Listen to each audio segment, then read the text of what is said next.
क्या आप जानते हैं आपके सोचने की कैपेसिटी आपको महान बना सकती है। जी हाँ, हम बात करें यूनिक आइडिया और थॉट प्रोसेस की, जिससे एक इंसान दुनिया का सबसे नंबर 1 अमीर इंसान बन चुका है। जी हाँ, हम बात करें एलॉन मस्क की।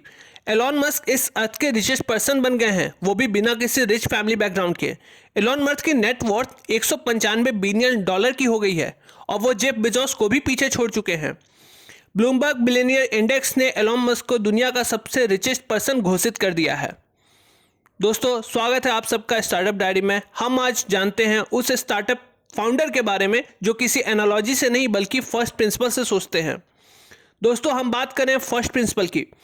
जनरली हम सभी अपनी ज़िंदगी में दो तरीके से सोचते हैं, या एनालॉजी से या फर्स्ट प्रिंसिपल से। ज़्यादातर लोग एनालॉजी से सोचते हैं, मतलब अपने एक्सपीरियंस और प्रायर थॉट प्रोसेस से कंक्लूजन निकाल के अपने काम को अंजाम देते हैं। मगर एक सक्सेसफुल एंटरप्रेन्योर हमेशा फर्स्ट प्रिंसिपल से सोचता है, क्योंकि अगर वो एनालॉजी से सोचेगा तो वो कुछ एक्स्ट्रा ऑर्डिनरी नहीं कर पाएगा। ऐसे ही स्टार्टअप के फाउंडर है एलॉन मस्क, जिन्होंने हमेशा ही फर्स्ट प्रिंसिपल से सोचा।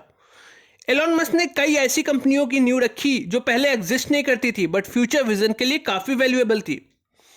एलॉन मस्क जब 12 साल के थे तभी से उन्होंने अपनी स्टार्टअप जर्नी शुरू कर दी थी और उन्होंने पहला अपना वीडियो गेम बनाया था जिसको उन्होंने बेच के अच्छे पैसे भी बनाए थे। फिर उन्होंने जब वो बड़े हुए तो उन्होंने जिप्टो नाम का एक दूसरा स्टार्टअप शुरू किया जो कि उसी प्रिंसिपल पे काम करता था जो आज का गूगल मैप काम करता है। इस स्टार्टअप का नाम जिप्टो था और इन्होंने इसको फिर $307 मिलियन में बेचा था, जिससे उनको $22 मिलियन का प्रॉफिट हुआ था।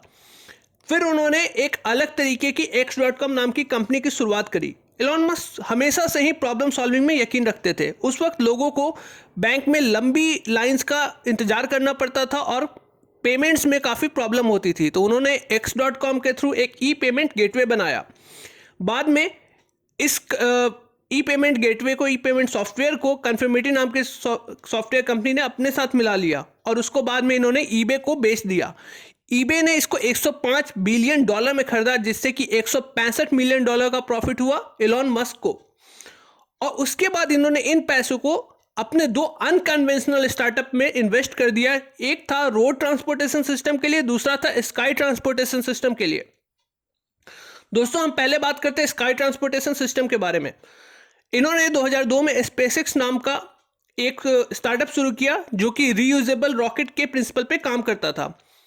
ये दुनिया की बेहतरीन स्पेस एजेंसियों से मिले और इन्होंने रॉकेट बनाने की बात कही, बट उस वक्त रॉकेट की जो लागत थी वो काफ़ी ज़्यादा थी। बाद में इन्होंने स्पेसएक्स बनाया और इन्होंने इसको रीयूजेबल रॉकेट बनाया, लेकिन कई फेलर्स के बाद, 3 खतरनाक फेलर्स के बाद, जिसमें एलॉन मस्क ऑलमोस्ट बैंकरप्ट भी होने वाले थे, लेकिन 2002 के स्टार्टअप 2015 में सक्सेसफुल हो गया जब इन्होंने रीयूजेबल रॉकेट बना लिया और उसको सक्सेसफुली लॉन्च भी कर दिया। उसके बाद इन्होंने साथ में उन्होंने 2004 में टेस्ला कंपनी के साथ मिलकर इलेक्ट्रिक कार्स की बात रखी, कॉन्सेप्ट रखी, और इस कॉन्सेप्ट उनके डेडिकेशन से प्रभावित होकर टेस्ला ने बाद में उनको इसका सीईओ भी बना दिया। और इलेक्ट्रिक कार्स आज के डेट में काफ़ी ज़्यादा सक्सेसफुल है। उन्होंने एक फ्यूचरिस्टिक विजन को इमेजिन करते हुए कि किस तरीके से हमारे जो आज के जो रिसोर्सेज हैं, जो ईंधन है, जो फॉसिल फ्यूल्स हैं, वो ख़त्म होते जाएंगे और इसलिए फ्यूचर के लिए इलेक्ट्रिक कार्स जो है वो एक अलग तरीके का बूम लेकर के आएंगी।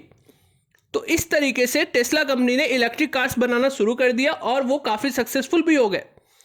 उसके बाद इन्होंने इन्वेस्ट किया अपना सारा पावर और अपनी सारी एनर्जी सोलर एनर्जी के ऊपर और इन्होंने सोलर सिटी नाम का दूसरा स्टार्टअप को फाउंड किया और बाद में यही सोलर सिटी एक्वायर कर ली गई टेस्ला के through and now the solar city has become the subsidiary of the Tesla.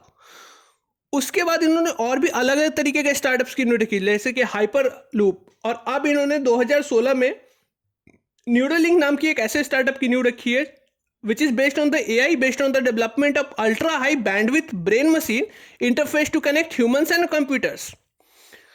तो दोस्तों, इस तरीके से हम देख रहे हैं कि किस तरह से इलॉन मस्क बिल्कुल ही अनकन्वेंशनल वे से सोच रहे हैं और अपने अनकन्वेंशनल वे को सक्सेसफुल भी कर रहे हैं, जो कि पॉसिबल हुआ है फर्स्ट प्रिंसिपल की सोच की वजह से। इलॉन मस्क से जब भी इंटरव्यू में पूछा जाता है तो वो यही कहते हैं कि वो फर्स्ट प्रिंसिपल से सोचते हैं, इसी वजह से वो एनालॉजी के जो रिजल्ट्स हैं उनसे अलग रिजल्ट्स ला पा रहे हैं। तो दोस्तों, एलॉन मस्क बन चुके हैं इस दुनिया के सबसे रिवोल्यूशनरी एंटरप्रेन्योर। और यही रीज़न है कि एक अमीर फैमिली बैकग्राउंड नहीं होने के बावजूद एलोन मस्क दुनिया की फ्यूचरिस्टिक कंपनी को लीड कर रहे हैं। जो एनालॉजी में सबको इम्पॉसिबल लगता है वो उन सारी बातों को फर्स्ट प्रिंसिपल से पॉसिबल और सक्सेसफुल कर रहे हैं। तो दोस्तों एक एंटरप्रेन्योर के लिए बहुत ज़्यादा ज़रूरी होता है कि वो फर्स्ट प्रिंसिपल से सोचे। दोस्तों हम अगले वीडियो में आपको 3 एग्जाम्पल से समझाएंगे किस तरीके से फर्स्ट प्रिंसिपल से हम सोच सकते हैं। हमसे जुड़े रहने के लिए हमारे चैनल को सब्सक्राइब करें, लाइक करें और इसको मैक्सिमम लोगों के साथ शेयर करें। मिलते हैं दोस्तों हम अपने अगले वीडियो में। Thank you.